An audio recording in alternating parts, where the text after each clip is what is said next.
Welcome back everyone. In today's video I'm going to change the blade on my Ryobi Bandsaw.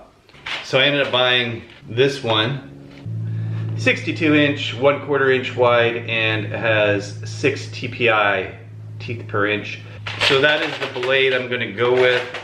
In a pinch, that was all it was available around where I am.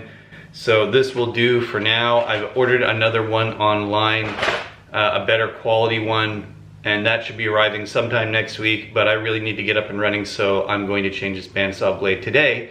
What I want to do is share that process with you. I thought, do I need to make a video on this? And I thought, well, there are videos already on changing a blade for this model, but I'm going to do my version anyway, because what the heck. If you're already subscribed to me, then you've got this video in my library and you can reference it anytime you want. If that's not that interesting to you, I understand. Go back and watch last week's video. It's about making a really cool coffee table. Check it out. Now let's get on with changing this blade so I can do some projects.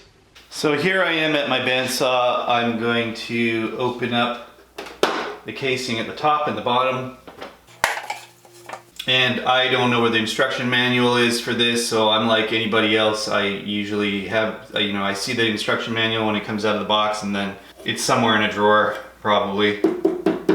This is a good time to clean out your bandsaw. If you haven't done so already, I usually take a vacuum to this every once in a while.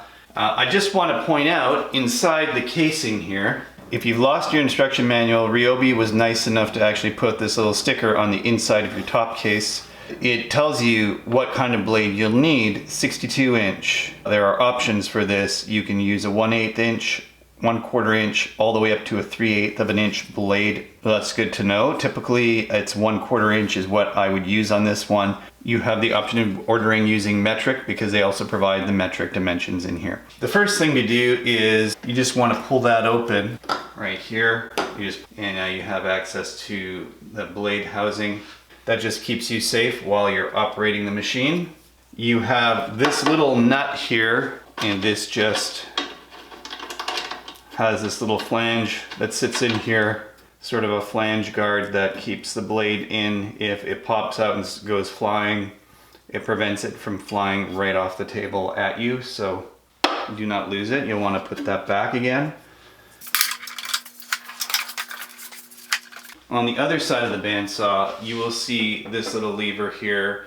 You don't really have to adjust the tension or release the tension from the top knob. You can do that as a fine adjustment. This knob here just releases the tension.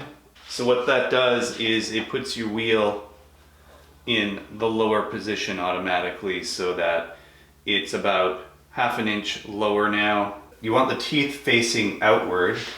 Place it on the wheels.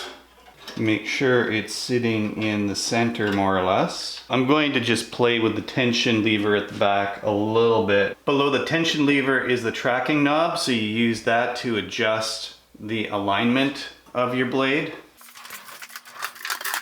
So what you want to do is spin this by hand and adjust that tracking knob till this blade ends up in the center. It's a fine adjustment, so you only need to do a little bit of very, very small turn. We're good to go. I think we can power this up and give it a test run. Make sure this is sitting in the right place. It's not rubbing against anything, and then you can close it. You want to put that back on.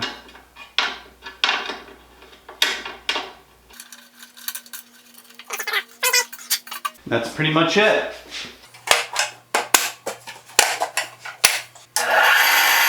Everything's staying where it should. Now we'll try it out on a test piece of wood.